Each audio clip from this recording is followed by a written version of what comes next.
Jonny Beardmore traveled the world to hand-deliver 50 postcards he found in an unserviced mailbox in the Galapagos Islands to their unsuspecting recipients.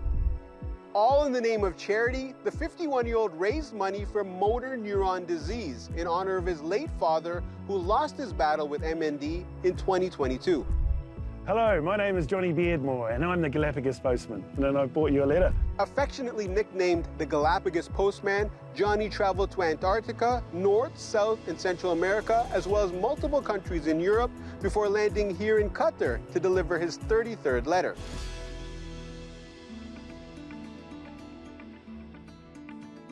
Hello, mate. Nice to meet you, mate. Hey, Jonny, welcome to Doha. Yeah, got a postcard for you. You brought it all the way from the Galapagos Absolutely. Islands. All right, I want to hear the story. Sure, let's go.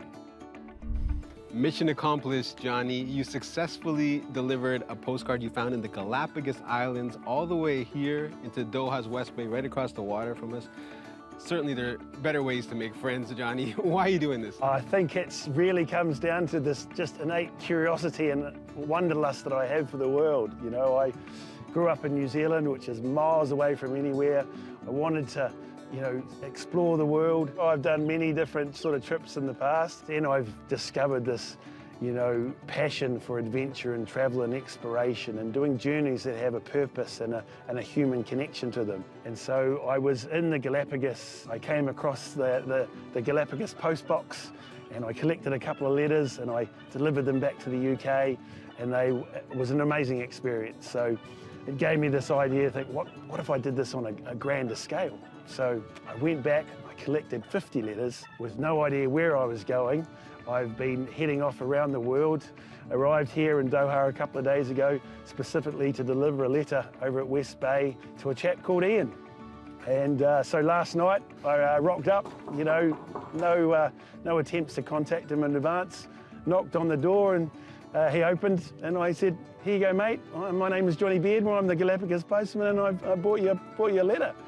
And he was a bit shocked initially, but he recognised the letter because he'd actually written it to himself, and he was just curious to see whether or not it would make it back. And so he invited me in, and we had a great chat and shared a few details. He's a neurosurgeon from the UK that has been here for 5 years, and I now have a new friend here in Doha.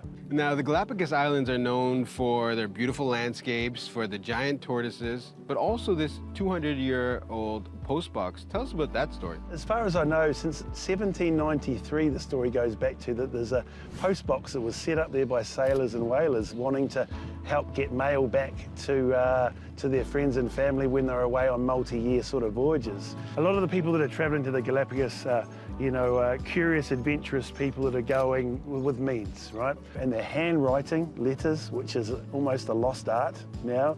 And they're often personal messages to either themselves or to their friends and their family, and they're all carrying a unique story about them. So it's a fascinating insight to a unique piece of the world. Now, this journey is inspired by your late father. Tell us about that. My father unfortunately passed away in October of 22. He suffered from motor neuron disease. It's a disease that attacks your bodily functions. You lose the ability to walk, to talk, to eat, and you get trapped in your own body where your brain is the only thing that still works 100%. And so when he did pass, I wanted to, you know, I knew I wanted to go off on a new big adventure with him in mind, and with using him as an inspiration to raise awareness for motor neuron sufferers around the world, and to hopefully raise a bit of funds as well. What do you think he'd say about your mission? He would no longer be surprised. He once told me, he goes, "Jonny, the things you do never surprise me anymore." So I took that as a bit of a badge of honour, and now I'm always out there trying to do something more crazier and bigger and inventive, and he'd be cheering from the sidelines for sure. Now, travelling isn't cheap, let alone across continents. How are you funding this globe-trotting mission? I've been working while I'm travelling. I'm a commercial storyteller, and I'm also using other unique, inventive ways such as air miles to keep my flight prices down, staying with friends and family that I've known around the world, and looking for cheap deals everywhere I can. Toronto! I'm in downtown Toronto, and I'm here to deliver a letter to the Lim family.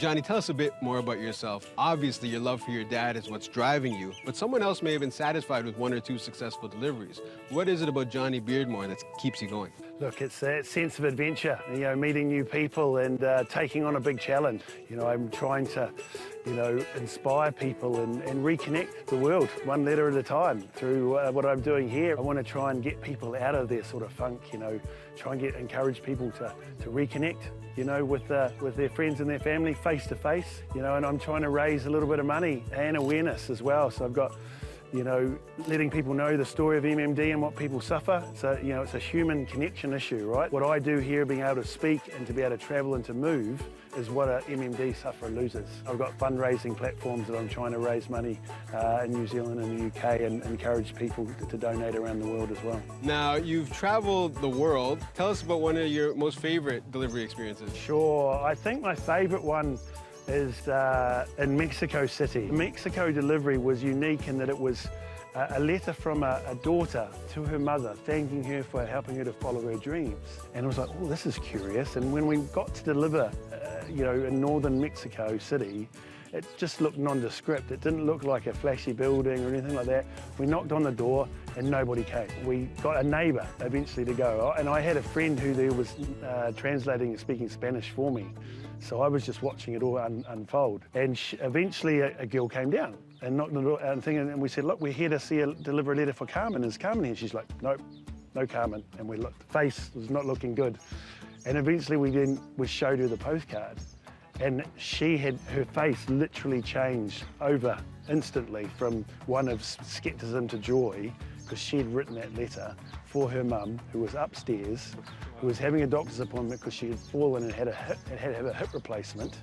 And it had happened when she was out in the Galapagos on a placement, volunteering, following her dream in the science field. And she had written this letter, and her mum had said, no, stay there, finish, I'll be okay, come back when you're done. And there was letters thanking her for helping her to follow her dreams. So it led to an amazing evening of chats and stories, and we're now still very close.